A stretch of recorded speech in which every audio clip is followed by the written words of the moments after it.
সমস্যা 4। সমস্যা 4-এ বলছে সোনার বাংলা কোম্পানি লিমিটেড এর পরিশোধিত মূলধনের 20% শেয়ার আইপি এর মাধ্যমে হস্তান্তর করে 2024 সালে 30 জুন সমাপ্ত বছরের লাভ লোকসান হিসাব নিম্নে দেওয়া হলো। সোনার বাংলা কোম্পানি লিমিটেড লাভ লোকসান হিসাব 30 জুন 2024 সালের সমাপ্ত বছরের জন্য। তাহলে আমাদের এটা কিন্তু আমাদের নিজেদের পারার কথা। এর আগে আমরা 3টা ম্যাথ করলাম, 3টার আলোকে এটা কিন্তু সবাই নিজেরই পারার কথা। দেখো এখানে আমাদের সমন্বয়গুলো আমাদের একবার করে নিই আমরা। আয়কর আইন মোতাবেক অনুমোদনযোগ্য অবস্থায় 20,000 টাকা। এখানে অবস্থায় কত রয়েছে, কত হয়েছে অবস্থায়? আশি আশি হাজার টাকা। হাজার তাহলে এই 80,000 থেকে আমরা কি 20,000 কি বাদ দিতে পারবো না? বলো। স্যার, ষাট আশি হাজার হাজার থেকে 20,000 বাদ দিয়ে আমাদের থাকবে কত? 60,000 টাকা। এই 60,000 টাকা আমরা অনুমোদনযোগ্য খরচের অন্তর্ভুক্ত করব। বিজ্ঞাপন খরচ, শুধু বিজ্ঞাপন খরচ আসবে না, বিলম্বিত বিলম্বিত বিজ্ঞাপন খরচটা আসবে। তাহলে বিলম্বিত বিজ্ঞাপন খরচ 5 বছরের জন্য দেওয়া রয়েছে। তাহলে বিজ্ঞাপন আমাদের 40,000 দেওয়া রয়েছে 40,000 টাকা। আমরা বিলম্বিতটা কিভাবে নির্ণয় করব? গুণন 4 এই ভাগ চল্লিশ 5। হাজার কে আমরা কি করব? ভাগ করব 5 দিয়ে, আর গুণন দিব কত দিয়ে? 4 4। দিয়ে। বিলম্বিত বিজ্ঞাপন বের হয়ে যাবে। অনুমোদিত ভবিষ্যৎ তহবিলের চাঁদা 40,000 টাকা বেতনের অন্তর্ভুক্ত রয়েছে। এটা অনুমোদিত রয়েছে। অনুমোদিত থাকলে এনটির কোনো কাজ আমাদের আসবে না। হবে না। সাধারণ খরচের মধ্যে 60,000 টাকা প্রাথমিক খরচ যুক্ত রয়েছে, তাহলে এই জি প্রাথমিক স্যার, খরচটা আসবে। নিয়ে আসতে হবে।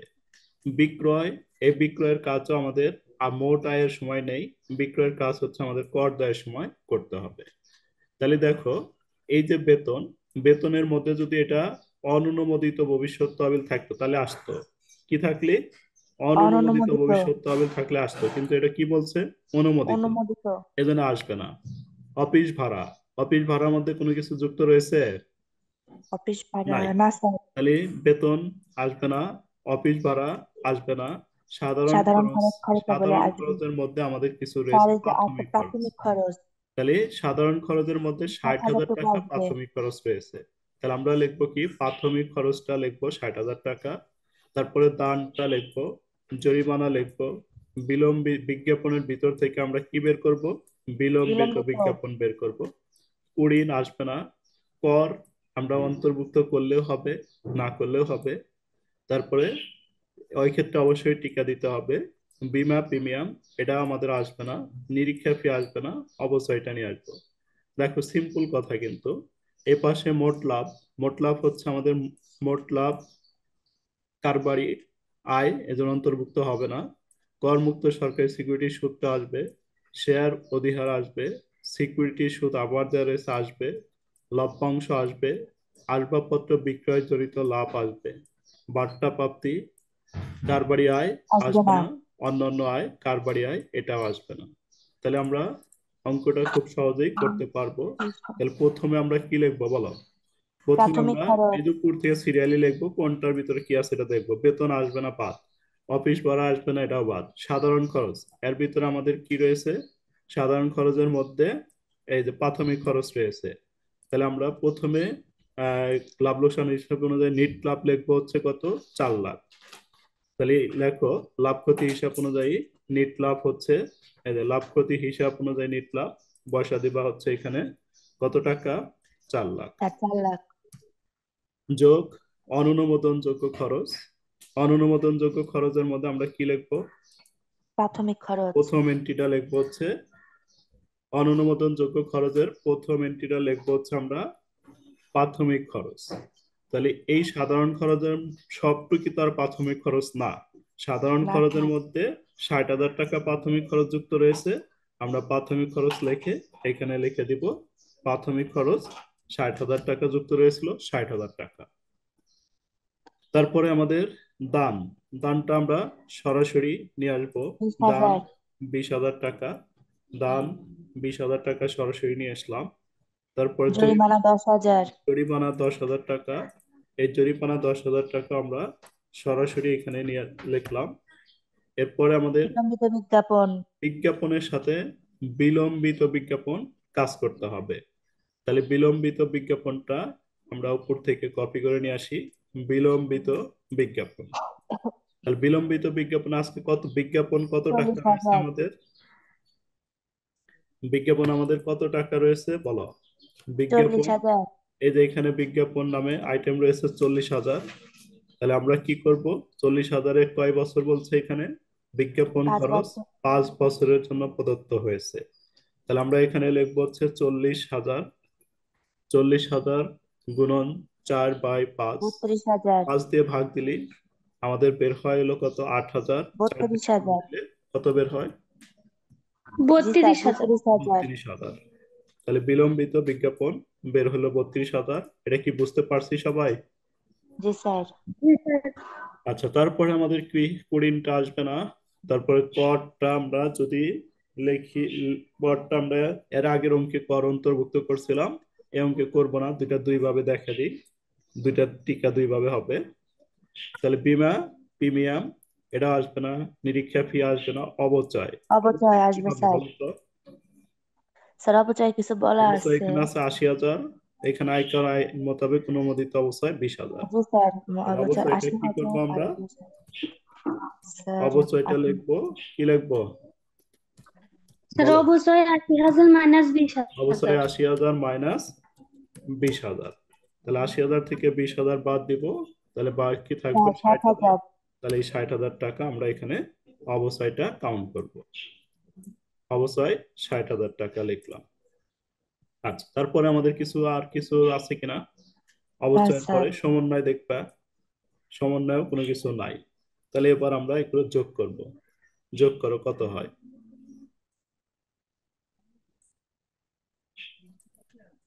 তাহলে 60,000, 20,000, 80,000, 90,000, 1,50,000, স্যার 1,82,000। 1,82,000 না? জি স্যার। 1,82,000। এবার উপরের সাথে যোগ করো 1,82,000। স্যার 5,82,000। তাহলে উপরের সাথে যোগ করলে 5,82,000। এই 5,82,000-এর নাম কি? স্যার তার কার বাড়ি ও কর ও অকার বাড়ি কারবারি অকারবারি আয়। আয়। কার বাড়ি ও অকার বাড়ি আয় 5,82,000 টাকা লিখলাম। এখান থেকে আমাদের কি করতে হবে? অকারবারি আয় বাদ দিতে হবে স্যার। এখান থেকে আমাদের অকার বাড়ি আয়গুলো বিয়োগ করতে হবে। তাহলে অকার বাড়ি আয়গুলো আমরা কোথায় পাবো? তাহলে এখানে লিখবো আমরা, কি লিখবো? বাদ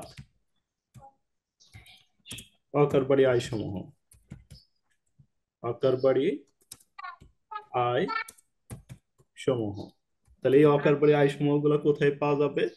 স্যার ডান পাশের এন্ট্রি গুলাতে। রেয়ামিলের, রেয়ামিল যে দেওয়া থাকবে তার কোথায় পাওয়া যাবে? ক্রেডিট পাশে পাওয়া যাবে। তাহলে অকার বাড়ি আয়ের মধ্যে আমাদের কি আসবে? এখানে কর মুক্ত সরকারি সিকিউরিটি সুদটা আসবে।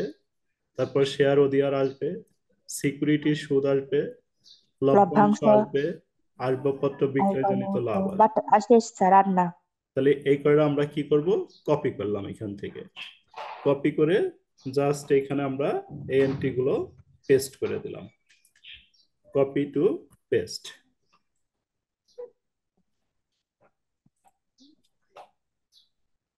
তাহলে কপি করে পেস্ট করে এখন এগুলো যোগ করো আবার। তাহলে 1,60,000 38,000। সবগুলো আবার যোগ করো।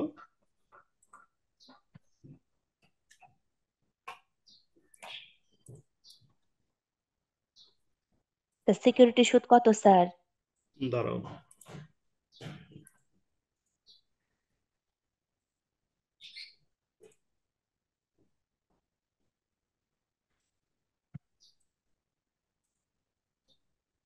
তাহলে আমরা কি লিখছিলাম? এই যে এখান থেকে জাস্ট আমরা কি করব, এই কয়েকটা, এই যে এই পর্যন্ত আসবাবপত্র বিক্রয়জনিত লাভ এই পর্যন্ত আমরা কপি করব। কপি করে এইখান থেকে পেস্ট করে দিব।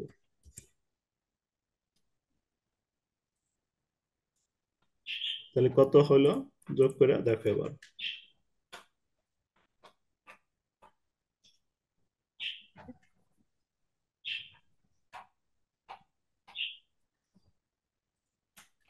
1,60,000, 1,60,000 আর হলো 20,000, 2,00,000, 2,98,000 2,80,000।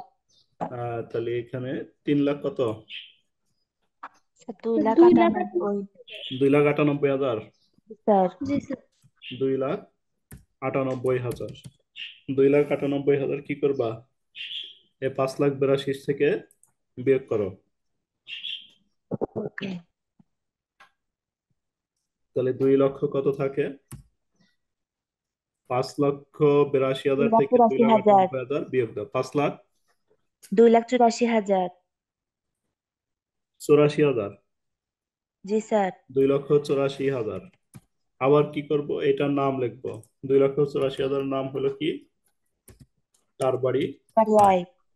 এরপরে আবার কি করতে হবে? অকার বাড়ি আয় যোগ যোগ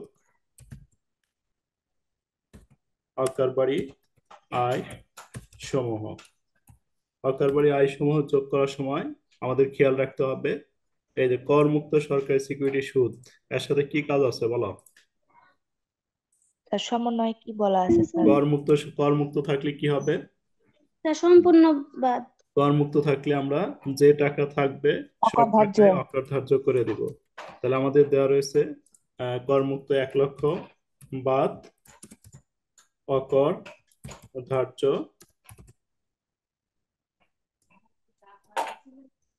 অকর ধার্য। আচ্ছা, ধার্য বানানটা এখানে আসবে না। অকর ধার্য কতটুকু হবে?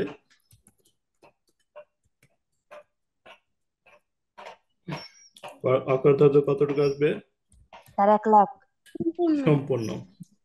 তাহলে সম্পূর্ণ টাকায় 1,00,000-এর নিচে আমরা 1,00,000 টাকায় অকর ধার্য করে দিব, যে অকর ধার্য সম্পূর্ণ। তাহলে 1,00,000 ভাগ হলো 1,00,000। তাহলে আমাদের 1,00,000 থেকে বাদ 1,00,000 যদি বাদ দিয়ে দিই তাহলে কত থাকবে? 0।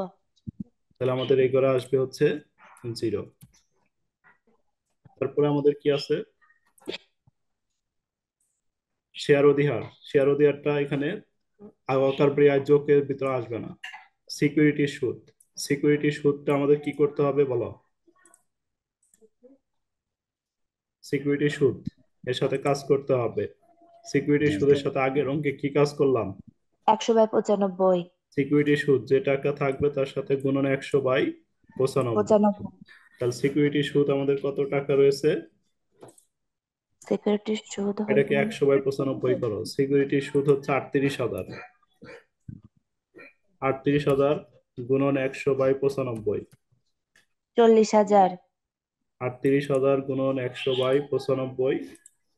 তাহলে সিকিউরিটি সুদ হলো আমাদের 40,000। সিকিউরিটি সুদের পরে আমাদের রয়েছে লভ্যাংশ। লভ্যাংশের সাথে কি কাজ করব?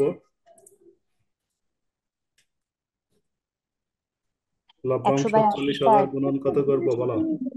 100/80 100 80,000 100/80 কত হয়? 100 লভ্যাংশ আমাদের দেওয়া হয়েছিল কত? তার 1,00,000 80,000 না? লভ্যাংশ 80,000 না? জি জি স্যার। স্যার 80,000 100/80। 80 1,00,000 তাহলে এটা হবে হলো 1,00,000। লভ্যাংশের পরে আসবাবপত্র বিক্রয়জনিত লাভ, এটা সরাসরি দিয়ে দিবা। আসবাবপত্র বিক্রয়জনিত লাভ 20,000 টাকা। তাহলে এবার এই কয়টা যোগ করো। 1,60,000 তাহলে হলো 1,60,000। 1,60,000 যোগ তাহলে উপরেরটার সাথে যোগ করো। 2,84,000 আসা হলো স্যার 4,84,000 কত? 4,84,000